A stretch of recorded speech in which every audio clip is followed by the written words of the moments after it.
Welcome to 3RR news. నేను సుధా. బులెటిన్ల ముందుగా headlines. రైతులకు బకాయిల చెల్లింపు కోసం 1000 కోట్లు విడుదల. శ్రీ నాదెండ్ల మనోహర్.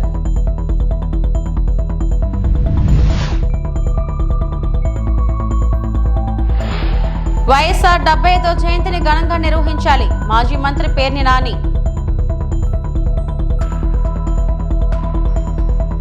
పట్టిస్తే వారికి రివార్డు. 100 రోజుల్లో కట్టడికి యాక్షన్ ప్లాన్. హోంమంత్రి అనిత. భారత అథ్లెట్లు రాబోయే ఒలింపిక్ క్రీడలు 2024 కోసం ప్యారిస్ కు బయలుదేరడానికి సిద్ధంగా ఉన్నారు. వారి నిష్క్రమణకు ముందు అథ్లెట్లు ప్రధానమంత్రి నరేంద్ర మోడీని కలిశారు. వారు రాబోయే క్రీడల కోసం వారికి శుభాకాంక్షలు తెలిపారు. ఒలింపిక్స్ కోసం ప్యారిస్ కు వెళుతున్న మా బృందంతో పరస్పర చర్య జరిగింది. మన అథ్లెట్లు తమ అత్యుత్తమ ప్రదర్శన చేసి భారతదేశాన్ని గర్వించేలా చేస్తారని నాకు నమ్మకం ఉంది. వారి జీవిత ప్రయాణాలు మరియు విజయాలు 140 కోట్ల మంది భారతీయులకు ఆశాజనకంగా ఉన్నాయి. तो वो जीत ही जाएगा ये मानने का कारण नहीं होता है. तो हमने कोशिश अपने पास जो कौशल है, अपने पास जो टैलेंट है, उस पर ही हमारा फोकस होना चाहिए और वही हमें परिणाम देता है. आपने देखा होगा कि बहुत सारे लोग बहुत कुछ आता है उनको, लेकिन एग्जामिनेशन के समय गड़बड़ हो जाती है.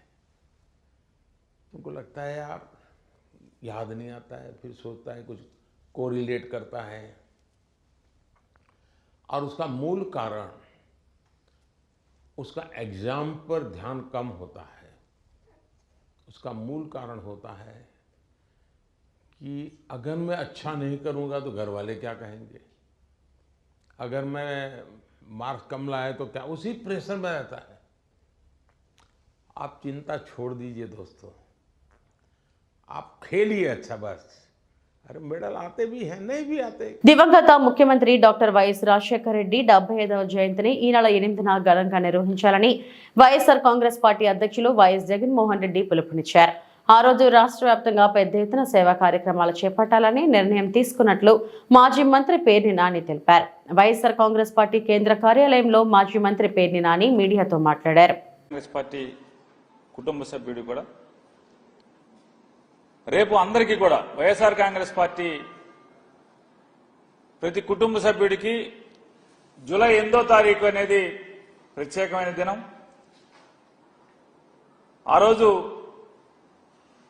దివంగత ముఖ్యమంత్రి రాజశేఖర రెడ్డి గారి 75వ జయంతి సందర్భంగా వైఎస్ఆర్ కాంగ్రెస్ పార్టీ రాష్ట్ర వ్యాప్తంగా పెద్ద ఎత్తున సేవా కార్యక్రమాలు చేయాలని చెప్పని, ఏ మహనీయుడి స్ఫూర్తితో అయితే వైఎస్ఆర్ కాంగ్రెస్ పార్టీ ఆరంభించబడిందో అదే స్ఫూర్తిని కొనసాగిస్తూ మళ్లీ పునరంకితం అవుతూ స్వచ్ఛంద సేవా కార్యక్రమాలు చేయాలని చెప్పని, రక్తదానం చేయటమో లేదా ఏదన్నా స్కూల్లో పిల్లలకి పుస్తకాలు అందించటమో ఇలాంటి, లేదా ఏదన్నా కాలనీల్లో లేదా రహదారుల పక్కన చెట్లు నాటమో ఇట్లాంటి సేవా కార్యక్రమాలు ఎంచుకొని చేయవలసిందిగా వైఎస్ఆర్ కాంగ్రెస్ పార్టీ కుటుంబ సభ్యులందరికీ కూడా వైఎస్ఆర్ జగన్మోహన్ రెడ్డి గారు నిర్ణయం తీసుకోవడం జరిగింది. కాబట్టి ప్రతి ఒక్కరూ కూడా మన రాష్ట్ర అధ్యక్షులు జగన్మోహన్ రెడ్డి గారి ఆలోచన మేరకు ప్రతి వైఎస్ఆర్ కాంగ్రెస్ పార్టీ కుటుంబ సభ్యుడు కూడా స్వచ్ఛంద సేవా కార్యక్రమాల్ని జూలై 8 దివంగత ముఖ్యమంత్రి రాజశేఖర రెడ్డి గారి జయంతి ఉత్సవం సందర్భంగా ఆచరించాలని చెప్పని ప్రతి ఒక్కరిని కూడా కోరుకుంటూ, అలాగే రాజశేఖర రెడ్డి గారి యొక్క జయంతి ఉత్సవం ద్వారా స్వచ్ఛంద సేవా కార్యక్రమాలను చేస్తూ ప్రజలకి పనికొచ్చే కార్యక్రమం చేస్తూ మరొకసారి ఆ మహనీయుడి యొక్క ఆశయాల్ని, ఆయన రాజకీయాల్లో ఆయన జీవించిన తీరుని స్మరించుకుంటూ మరొకసారి గుర్తు చేసుకుని పునరుత్తేజంతో పనిచేయడానికి, ప్రజాసేవ చేయడానికి అడుగులు వేస్తామనేది ఆ రోజు ప్రతి ఒక్కరం భావించి ఆ కార్యక్రమాలు చేయమని చెప్పని వైఎస్ఆర్ కాంగ్రెస్ పార్టీ తరఫున ప్రతి ఒక్క కుటుంబ సభ్యుడిని కోరటం జరుగుతుంది. ప్రజాస్వామ్యాన్ని పాతరేసిన పిన్నెళ్లతో జగన్ రెడ్డి ములాఖత్ కావడంతో ఆంతర్యం ఏంటి? టీడీపీ రాష్ట్ర అధ్యక్షుడు పాల్లా శ్రీనివాసరావు యాదవ్ మీడియా సమావేశం. ఎన్టీఆర్ భవన్ అమరావతి నుండి ప్రత్యక్ష ప్రసారం. కానీ ఈరోజు జగన్మోహన్ రెడ్డి గారు ఆయనకున్నటువంటి నేర చరిత్రని మరొకసారి నిరూపించుకుంటూ ఒక నేరస్తుడిని వెళ్ళి పరామర్శించడం చాలా సిగ్గుచేటని చెప్పి ఈ సందర్భంగా తెలియజేస్తున్నాం. ఎందుకంటే నేను తెలుగుదేశం పార్టీ రాష్ట్ర అధ్యక్షుడిగా మాట్లాడుతున్నటువంటి మాటలు ఇవి. ఏ నాయకుడైనా సరే ఆదర్శంగా ఉండాలి, ప్రజలకు ఒక మెసేజ్ పాస్ చేయాలి, ఒక నమ్మకం చేకూర్చుకోవాల్సినటువంటి అవసరం ఉంది. కానీ ఈరోజు ఒక క్రిమినల్ని పరామర్శించడం చాలా దురదృష్టకరం అని చెప్పేసి ఈ సందర్భంగా నేను తెలియజేస్తూ, అలాగే ఇప్పటికైనా సరే ఒక పద్ధతిగా వెళ్ళాల్సినటువంటి అవసరం ఉంది. నాయకులంటే, రాజకీయ నాయకులంటే ఈరోజు సమాజంలో కొంత వ్యతిరేక భావం ప్రజల్లో ఉంది. ఎందుకంటే వీళ్ళు చెప్పేది ఒకటి, చేసేది ఒకటని. ఎందుకంటే ఈరోజు నువ్వు జగన్మోహన్ రెడ్డి గారు చేసేటువంటి తీరు, మాకు ఆయన వెళ్ళేటువంటి తీరుని చూసిన తర్వాత నిజంగా ఎప్పటికీ కూడా ఈ వ్యక్తి మారడు, వీళ్ళు మళ్ళీ ప్రజలే బుద్ధి చెప్తారని చెప్పేసి ఈ సందర్భంగా తెలియజేస్తున్నాం. అదే ఈరోజు ఆయన ఇంకో మాట కూడా అన్నారు, తెలుగుదేశం పార్టీ కేవలం వాళ్ళు ఇచ్చినటువంటి ఏదైతే హామీలు ఉన్నాయో హామీలతోనే గెలిచారు, మోసపూర్తికంగా వీళ్ళు మాట్లాడి గెలిచారని చెప్పేసి మేము ఈ సందర్భంగా తెలియజేస్తున్నాం. గడిచిన 5 సంవత్సరాలుగా జగన్మోహన్ రెడ్డి గారిని ఏ విధంగా ఈ రాష్ట్ర ప్రజానికాన్ని మోసం చేశారో అన్న సంగతి మీకు ఒక్కసారి నేను వివరిస్తాను. ముఖ్యంగా పేదలకు అందుబాటు లేనటువంటి ధరలు ఎక్కడున్నాయండి? ధరలు ఆకాశానికి అంటుకున్నటువంటి ధరలు, నిత్యావసర వస్తువులు ఎక్కడ కూడా. నీ పాలనలో అనేక మంది దళితులను మీ వాళ్ళు చంపేస్తే ఏనాడు తాడేపల్లి ప్యాలెస్ దాటి బయటకు రాని నువ్వు ఈ రోజు ఒక నరరూప రాక్షసుడు, బీసీల పీకలు కోయించిన పిన్నెల్లి కోసం వచ్చావంటే నువ్వు ఎలాంటి వాడో అర్థమవుతుందని పులివెందుల ఎమ్మెల్యేపై ఫైర్ అయిన మడకశిర ఎమ్మెల్యే. సొంత బాబాయిని గొడ్డలితో నరికించి చంపించిన పులివెందుల ఎమ్మెల్యే గారికి పిన్నెల్లి రామకృష్ణారెడ్డి లాంటి నటోరియస్ క్రిమినల్ మంచి వ్యక్తిగా కనిపించడం పెద్ద ఆశ్చర్యపోవాల్సినటువంటి అంశమేం కాదు. చంద్రయ్య అనే ఒక బీసీ నాయకుణ్ణి నడి రోడ్డు మీద గొడ్డలితో నరికించిన పిన్నెల్లి రామకృష్ణారెడ్డి 20 సంవత్సరాలుగా మాచర్ల నియోజకవర్గంలో జరుపుతున్న నరమేధం, 14 క్రిమినల్ కేసులున్నటువంటి నరహంతకుడు, భూకబ్జాదారుడు, దౌర్జన్యపరుడు, పేద ప్రజల్ని పీల్చి పిప్పి చేసినటువంటి ఈ నటోరియస్ క్రిమినల్ పిన్నెల్లి రామకృష్ణారెడ్డి అనే వ్యక్తి జగన్మోహన్ రెడ్డికి సౌమ్యుడు, మంచి వ్యక్తిగా కనిపించడం, బహుశా 30 కేసులున్న జగన్మోహన్ రెడ్డి 14 కేసులున్న పిన్నెల్లి రామకృష్ణారెడ్డి మంచి వ్యక్తిగా కనిపించుండొచ్చు. 30 కేసులు లేవు కాబట్టి. జగన్మోహన్ రెడ్డి గారు ఈరోజు ప్రజాస్వామ్యం గురించి, కక్ష సాధింపుల గురించి మాట్లాడుతూ ఉంటే చాలా హాస్యాస్పదంగా ఉంది. నిజంగా చంద్రబాబు గారిది కక్ష సాధింపు చర్యలైతే పిన్నెల్లి రామకృష్ణారెడ్డి లాంటి నరరూప రాక్షసుణ్ణి మాచర్ల పట్టణంలో పోలీసులు నడి బజారు మీద బట్టలూడదీసి కొట్టి ఊరేగిస్తూ అరెస్ట్ చేయాలి. అంతటి నరరూప రాక్షసుడు పిన్నెల్లి రామకృష్ణారెడ్డి. దేశం మొత్తం చూస్తుండగా రాష్ట్ర ఎలక్షన్ కమిషన్ కేసు నమోదు చేసి ఈవీఎంని పగలగొట్టిన అప్రజాస్వామ్యవాది, రాజ్యాంగం మీద ఏమాత్రం గౌరవం లేనటువంటి వ్యక్తి ఈవీఎంను పగలగొడితే రాష్ట్ర ఎలక్షన్ కమిషన్, కేంద్ర ఎలక్షన్ కమిషన్, హైకోర్టు, సుప్రీంకోర్టు వీడు వెధవా అని మాట్లాడుతూ ఉంటే అక్రమంగా పిన్నెల్లి రామకృష్ణారెడ్డిని అరెస్ట్ చేశాడని చెప్పి జగన్మోహన్ రెడ్డి పులివెందుల ఎమ్మెల్యే గారు మాట్లాడడం, ఇది ఏ రకంగా చూడాలి? ఈరోజు జగన్మోహన్ రెడ్డికి ప్రజాస్వామ్యం గుర్తుకొచ్చింది, రాజ్యాంగం గుర్తుకొచ్చింది, రేపో మాపో అంబేద్కర్ గారిని కూడా గుర్తు చేస్తాం. కాకినాడ సీపోర్ట్ ఎంకరేజ్ ఫోర్ట్ ద్వారా కాకినాడ మాజీ ఎమ్మెల్యే ద్వారంపూడి చంద్రశేఖర్ రెడ్డి పీడీఎస్ బియ్యం అక్రమ రవాణా చేస్తున్నారని కాకినాడ సిటీ ఎమ్మెల్యే వనమాడి కొండబాబు ఆరోపించారు. కాకినాడ పోర్టు వద్దకు మీడియా ప్రతినిధులతో కలిసి వెళ్లి అక్కడ జరుగుతున్న అక్రమ రవాణాకు సంబంధించిన వివరాలను కొండబాబు వివరించారు. ఇటీవల కాలంలో పౌర సరఫరాల శాఖ మంత్రివర్యులు నాదెండ్ల మనోహర్ ఈ పోర్టు ఏరియాలో పర్యటించి పీడీఎస్ బియ్యం అక్రమ రవాణా జరుగుతున్నట్లు గుర్తించారని అన్నారు. ద్వారంపూడి కనుసన్నల్లోనే పీడీఎస్ బియ్యం అక్రమ రవాణా జరుగుతుందని తెలిపారు. తిరిగి మాపై బురద జల్లుతున్నారని, గతంలో ఎన్నోసార్లు ఫిర్యాదు చేసినప్పటికీ పౌర సరఫరాల శాఖకు సంబంధించి ఒక్క అధికారి కూడా పర్యటించి చర్యలు తీసుకునే దాఖలాలు లేవని అన్నారు. ఈ విషయమై మా ప్రభుత్వం విచారణ చేపట్టి తగు చర్యలు తీసుకుంటుందని తెలిపారు. వీళ్ళకి కావాల్సింది ఏంటండి? లోడింగ్ అన్లోడ్కి సక్రమైన జట్టీలు ఉండాలి, జట్టీలతో పాటు రోడ్లు ఉండాలి, రోడ్లతో పాటు ప్రధానమైంది ఏంటంటే డ్రెడ్జింగ్ చేయాలండి. ఎప్పటికప్పుడు మూసేస్తుంటారు కెనాల్ మూసేస్తుంటుంది. లో టైడ్లో కానీ హై టైడ్లో కానీ ఎప్పుడైనా సరే బాధ్య లోడింగ్ అన్లోడింగ్ అయిపోయి వెళ్ళిపోతూ ఉండాలి. 2 నెలల క్రితం బ్రిడ్జింగ్ చేశారండి. అలాంటిది ఈ రోజున లో టైడ్లో హై టైడ్ అయినప్పుడు కూడా నిత్యం జరుగుతుండాలి పని. డే అండ్ నైట్ ఇది లోడింగ్ అన్లోడింగ్ జరుగుతుంది. డే అండ్ నైట్ జరిగితేనే రవాణా జరిగినట్టు, లేకపోతే డెమరేజ్ పడిపోతుంది షిప్కి. అక్కడ డే అండ్ నైట్ జరగాలి. ఆ విధంగా జరగడం కోసం డ్రెడ్జింగ్ చేయాలని చెప్పి మా ప్రభుత్వంలో మేము డ్రెడ్జింగ్ చేసాం. ఎప్పుడు కూడా డ్రెడ్జింగ్ చేయడమే కాకుండా రోడ్లు వేయించాం, అన్నీ చేస్తాం. ఏమండి, ఈ ప్రభుత్వం వచ్చిన తర్వాత వీళ్ళు ఏం చేశారో చూడండి. 2 సార్లు శంకుస్థాపన చేశారండి. మెరిటైమ్ బోర్డు చైర్మన్ గారు వెంకటరెడ్డి గారు వచ్చి శంకుస్థాపన చేశారు. ఎంత 73 కోట్లతో మేము ఇక్కడ డ్రెడ్జింగ్ చేస్తామని చెప్పి. అదేవిధంగా మళ్ళీ అదే వర్క్కి మంత్రి అమర్నాథ్ గారు వచ్చారు, శంకుస్థాపన చేశారు. అదే వర్క్కి చూడండి, ఎక్కడన్నా ఉంటుందండి ఒక వర్క్ ఇద్దరు చేయడం. చేశారు అంటే పోటీ, ఎవరికాళ్ళు పోటీ. దేనికోసం అంటే అవినీతి కోసం పోటీ తప్పండి.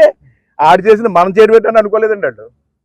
వాడు చేసింది మనం చేయడం ఏంటని మంత్రి అనుకోలేదు, మంత్రి చేసింది మనం చేయడం అంటే వాళ్ళు అనుకోలేదు. అందుపోనీ అక్కర్లేదు, ఎమ్మెల్యేనే చెప్పాలి కండి. దూరంపూడి చంద్రశేఖర్ రెడ్డి ఏమండి ఇది ఆల్రెడీ ఒకసారి చేస్తామండి, మళ్ళీ మనం చేయడం ఏంటని అనాలి కదండి దూరంపూడి చంద్రశేఖర్ రెడ్డి అండవు. ఎందుకంటే అక్కడ ఉంది కిలక అక్కడ ఎందుకు ఉందంటే దూరంపూడి చంద్రశేఖర్ రెడ్డి అవినీతిని ఇద్దరిని మేనేజ్ చేయాలి. ఆయన అంటాడు మంత్రి, నాకు తెలియకుండా నువ్వు ఎందుకు చేసావు శంకుస్థాపన ఆయన అంటాడు. నేను మెరిటైమ్ బోర్డు చైర్మన్ని, నాకు తెలియకుండా నువ్వు చేయడం ఏంటని ఆయన అంటాడు. పాపం ఇద్దరిని మేనేజ్ చేసుకున్నాడండి. వర్క్ చేశాడండి. 73 కోట్ల రూపాయలు ఖర్చు పెట్టి రోడ్లు ఇక్కడ డ్రెడ్జింగ్ చేశాడు. డ్రెడ్జింగ్ ఎప్పుడు చేశారండి? మొన్న మార్చితో కంప్లీట్ అయిందండి వర్క్. మార్చి నెలతో కంప్లీట్ అయిందండి వర్క్. మార్చి నెలతో కంప్లీట్ అయిన తర్వాత ఇక్కడ లోడింగ్ అన్లోడింగ్ జరుగుతుంటే బాధ్యతలు తగిలిపోతున్నాయండి. హై టైడ్లో తగిలిపోతున్నాయి, పోర్ట్ టైంలో తగిలిపోతున్నాయి. అన్నవరం శ్రీ వీర వెంకట సత్యనారాయణ స్వామివారి దేవస్థానంలో వేద స్మార్త ఆగమ పాఠశాల విద్యార్థులకు కొంతమంది విద్యార్థులకు అస్వస్థత వచ్చిన కారణంగా కాకినాడ జిల్లా డిఎంహెచ్ఓ జె నరసింహ నాయక్ వచ్చి పర్యవేక్షించారు. ఈ సందర్భంగా ఆయన మాట్లాడుతూ ప్రస్తుతం అస్వస్థతకు గురైన విద్యార్థులను వేరే చోటికి మార్చి కాచి పడపోసిన నీళ్లను ఇస్తూ వారి ఆరోగ్యాన్ని పర్యవేక్షిస్తున్నామని తెలిపారు. అంతేకాకుండా ఇది సీజనల్, ఇంకా వచ్చే మార్పుల వల్ల వస్తుందని, కావున అందరూ కాచి వడపోసిన నీళ్ళనే త్రాగాలని, ఎక్కువగా క్లోరినేట్ చేసుకున్న వాటర్ అనే పేరు వాడాలని, తినే ఆహార పదార్థాల విషయంలో కూడా తగు జాగ్రత్తలు తీసుకోవాలని ఆయన సూచించారు.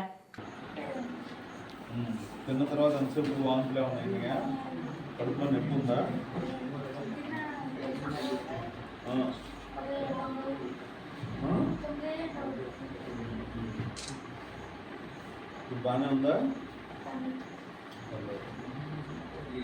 మీకు ఎలా ఉంది?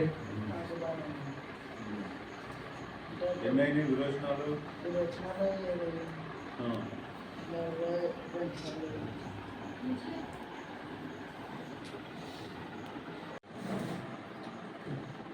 ఎన్నాళ్ళు చెప్తున్నారు ఆఫ్టర్?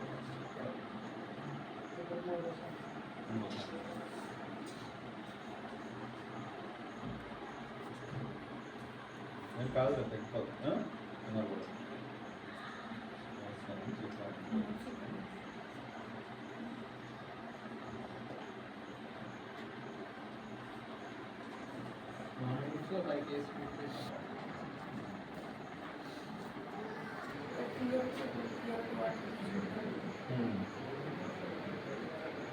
మీకు కొంతమందికి వచ్చిన అంతకు రాలా.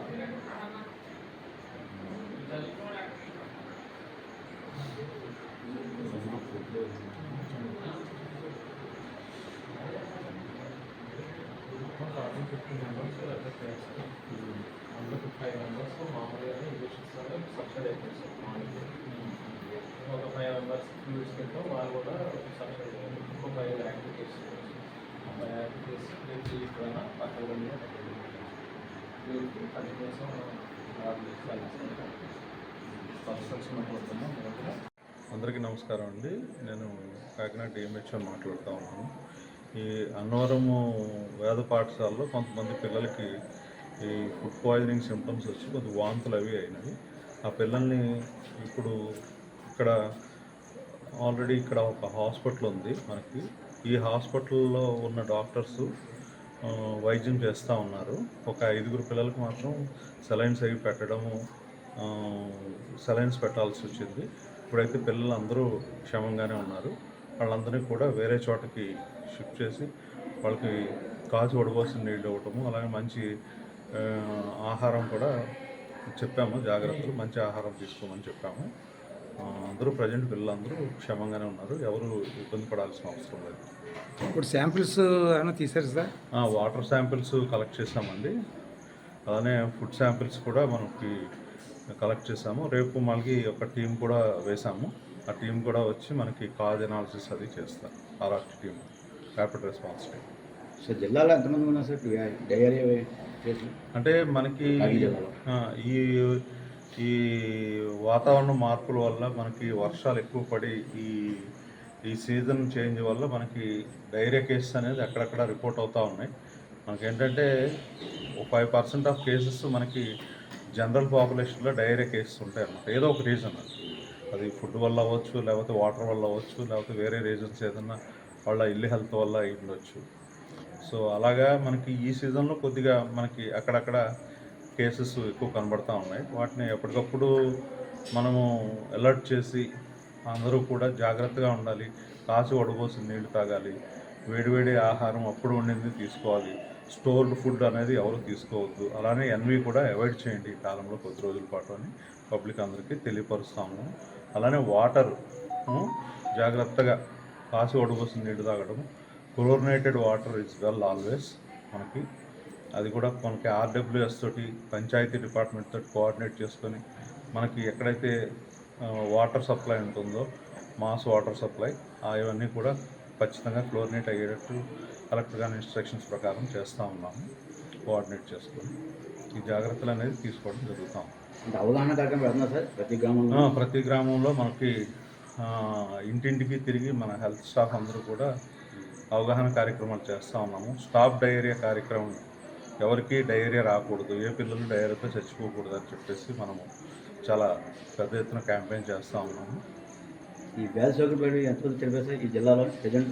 లేదండి, అలాగే ఎవరు ఉన్న పిల్లలని తిరుపతి నగరపాలక సంస్థ పేరు గొప్ప ఊరు దిబ్బ అన్న చందంగా మారి అవినీతి అక్రమాలకు కేర్ ఆఫ్ అడ్రస్ గా మారినట్లు బీజేపీ నేత నవీన్ కుమార్ రెడ్డి పేర్కొన్నారు. ఆయన మాట్లాడుతూ కీలక విభాగాలైన టౌన్ ప్లానింగ్, ఇంజనీరింగ్ శాఖలలో సుదీర్ఘ కాలంగా తిష్టవేసి అవినీతిని పెంచి పోషిస్తున్న అక్రమాలకు భర్తం పట్టాలన్నారు. ప్రజలు కట్టిన ఆస్తి పన్నును పలువురు ఏటీఎం కార్డులా వాడుకున్నారని ఆరోపించారు. అవినీతికి కేర్ ఆఫ్ అడ్రస్ తిరుపతి నగరపాలక సంస్థ.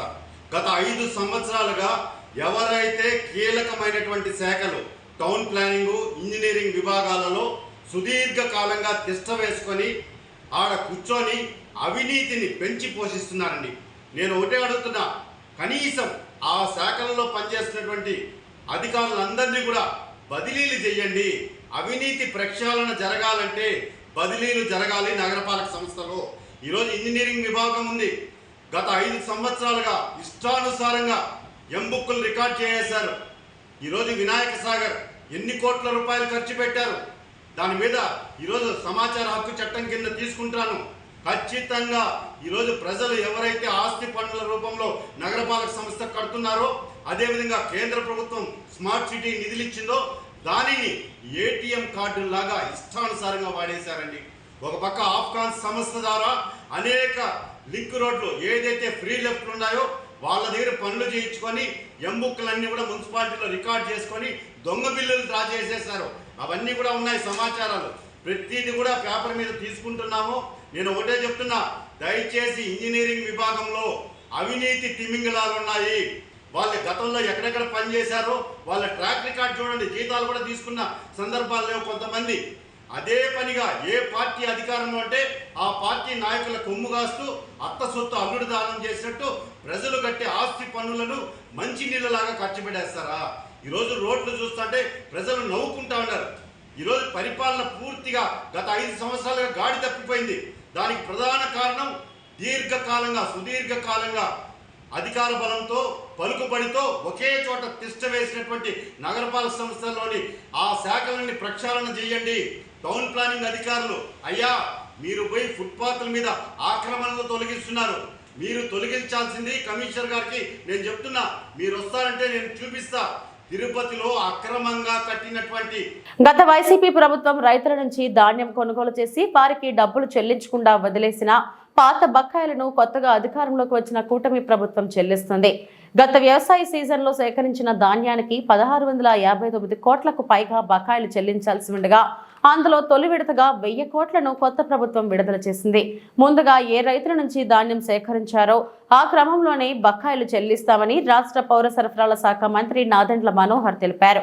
రాష్ట్ర వ్యాప్తంగా సుమారు 50,000 మంది రైతులకు బకాయిలు చెల్లిస్తున్నామని వివరించారు. మిగిలిన 659 కోట్ల బకాయిలను కూడా త్వరలోనే విడుదల చేస్తామని చెప్పారు. విజయవాడలోని పౌర సరఫరాల శాఖ ప్రధాన కార్యాలయంలో గురువారం ఆయన మీడియాతో మాట్లాడారు. 5 ఏళ్లుగా జగన్ ప్రభుత్వం రైతులకు కూడా సకాలంలో సొమ్ములు చెల్లించకుండా 1659 కోట్ల వరకు బకాయిలు పెట్టింది. మరోవైపు సివిల్ సప్లైస్ కార్పొరేషన్లోకి వైసీపీ నేతలు చొరబడి ఏకంగా 36,300 కోట్ల మేర అప్పుల్లోకి నెట్టేశారు. గత వారం రోజుల నుంచి మీరు చూశారు, రాష్ట్ర వ్యాప్తంగా ఎక్కడైతే బియ్యం అక్రమంగా ఎగుమతులకు పాల్పడుతున్నారో, ఒక అడ్డాగా కేర్ ఆఫ్ అడ్రస్గా కాకినాడ పోర్ట్ని మార్చేశారో అక్కడ తనిఖీలు విస్తృతంగా చేశాం. ఇప్పుడు వరకు మేము చేసిన తనిఖీల్లో 35,404 మెట్రిక్ టన్నులు సీజ్ చేయడం జరిగింది. ఈ 35,404 మెట్రిక్ టన్నులు సీజ్ చేసినప్పుడు సుమారుగా చూచాయిగా 159 కోట్ల రూపాయలు దాని విలువ. ఇది బహుశా ఇది ఏ రాష్ట్రంలోనూ ఈ విధంగా జరిగి ఉండదు. ఈ ఫుడ్ మాఫియాని మాత్రం మనం ఎట్టి పరిస్థితుల్లో కూడా ఉపేక్షించే సందర్భం రాకూడదు. ఈ మాఫియా ఏ విధంగా వ్యవస్థీకరించిందో మన కాకినాడ పర్యటనలో మీరందరూ చూశారు. చాలామంది మీడియా మిత్రులు, అధికారులు కూడా మేము మొట్టమొదటిసారి మమ్మల్ని కాకినాడ పోర్ట్లో గేటు దాటి మమ్మల్ని రానిచ్చారనే విషయం చెప్పినప్పుడు నేనే ఆశ్చర్యపోయాను. ఒక అడ్డాగా మార్చేసి ఎవరిని కూడా దగ్గర రానియకుండా అక్రమంగా పేద ప్రజల డబ్బు దోచుకుని పేదవాడి పొట్టగొట్టి వీళ్ళు ఈ విధంగా ఎగుమతులు చేస్తున్నారంటే ఇతర దేశాలకి ఒక్కసారి మీరు తలుచుకుంటేనే ఆశ్చర్యపోవాలి. ఇది కేవలం కాకినాడ నగరంలో పోర్టు సమీపంలో ఉన్న గోడౌన్స్ వరకే మేము సీజ్ చేసిన విషయం. ఇది 35,404 మెట్రిక్ టన్నులు మాకు అక్కడే దొరికింది. ఇంకా రాబోయే రోజుల్లో ఈ తనిఖీలు, దాడులు ఖచ్చితంగా కొనసాగుతాయి. అనేక జిల్లాల నుంచి మాకు సమాచారం వస్తుంది. నేను ఒక భరోసా ఇవ్వబోతున్నాను. ఖచ్చితంగా ఆ మార్పు నెల రోజుల్లోనే మేము చూపిస్తాం. పబ్లిక్ డిస్ట్రిబ్యూషన్ సిస్టమ్ ద్వారా ప్రజలకు ఒక భరోసా కల్పించే విధంగా ఎవరు కూడా పొరపాటు చేయకుండా ఏ ఆశయాలతో అయితే కేంద్ర ప్రభుత్వం మాకు 39 రూపాయలకి కిలో బియ్యం మాకు ఇస్తుంటే దాన్ని కష్టపడి సరఫరా యంత్రాంగం ద్వారా 45 రూపాయల 33 పైసలు మాకు దాని ఖర్చు అవుతోంది ఒక కిలో బియ్యం. రూపాయికే కార్డుదారుడికి మేము సరఫరా చేస్తుంటే ఈ దుర్మార్గులు 8 రూపాయలకి 7 రూపాయలకి కొనుగోలు చేసి భారీ ఎత్తున ఈ స్కామ్కి పాల్గొంటున్నారు. దయచేసి రాష్ట్ర ప్రజలు కూడా ఆలోచించుకోవాలి. మీరు ఈ పొరపాటులో మీరు కూడా భాగస్వాములు కాబాకండి. ఎంతవరకు మనకి బియ్యం అవసరమో, ఏ విధంగా దాన్ని మనం జాగ్రత్తగా వాడుకోవాలో ఈ ప్రభుత్వం మీకు అందిస్తున్న కానుక ఇది. దాన్ని గౌరవించండి. ఒక రైతు పడే కష్టాల గురించి గతంలో అనేక జిల్లాల్లో పవన్ కళ్యాణ్ గారు నేను పర్యటించినప్పుడు మేము చూసాం.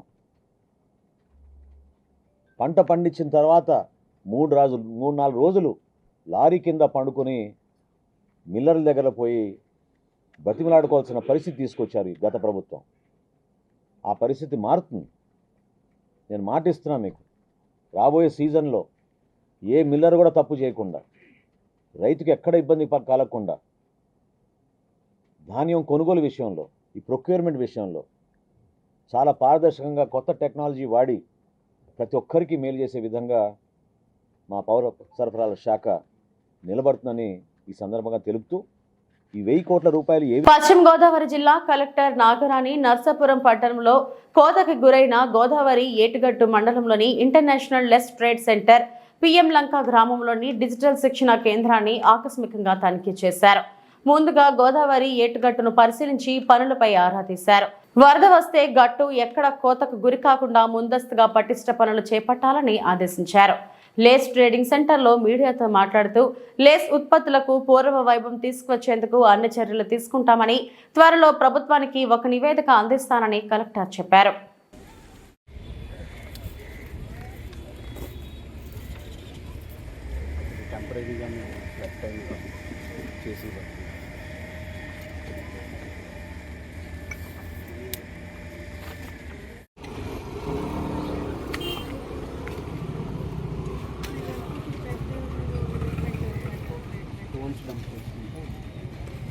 వచ్చేటికి మనకి +1.2 ఖైదు జరిగింది.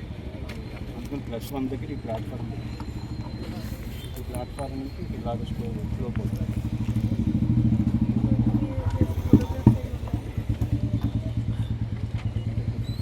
ప్రొఫైల్ మేడం మీరు ఎక్స్ట్రాగా చేస్తారు, అర్థమైంది అంటారు. అవును మేడం. ఏం నిలబడింది జాగ్రత్త. అవును మేడం. ఆయన ఆ పాయింట్ అది. అవును మేడం. సో ఇది ఆ కిందది ఈ point. Yes madam.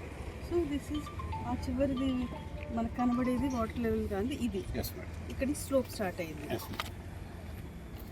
This is going up to 80 meters. Yes madam.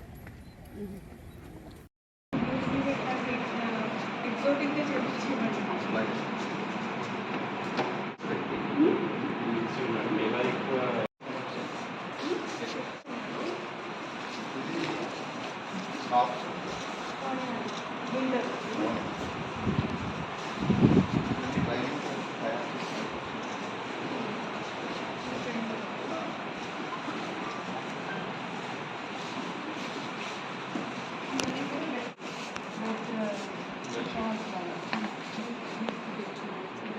matching pillows.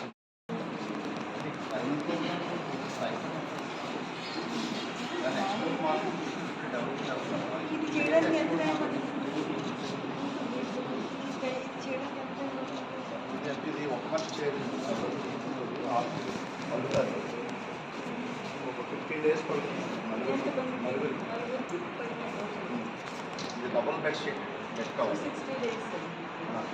69 days. Yes.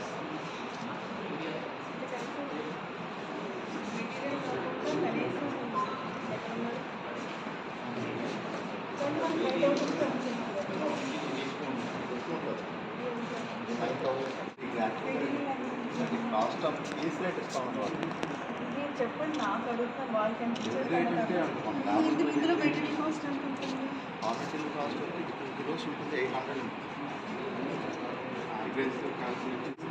మరి ఇన్కమ్ చూసుకుంటే అది ఎక్కువ ఉంటుంది. But they not doing continuously cost. దాని విషయం నేనేమి అనట్లేదు. ఐ ట్రైన్ టు అండర్స్టాండ్ సొంత కదా అర్థం చేసుకొని ప్రయత్నిస్తాను.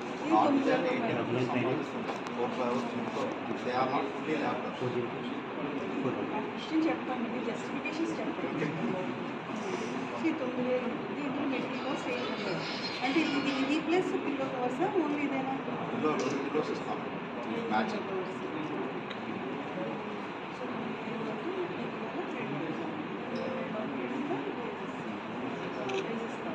మేకింగ్ కాస్ట్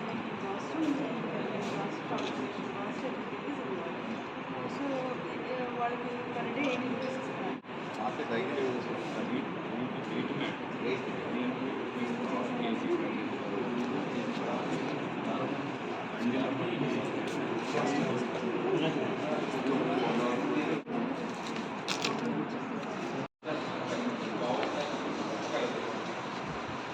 వచ్చేయండి సైడ్ వచ్చి. అది అదొక ఎక్సోటిక్గా అనిపించింది.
ఇవి ఇప్పటి వరకున్న బులెటిన్ విశేషాలు. నమస్తే.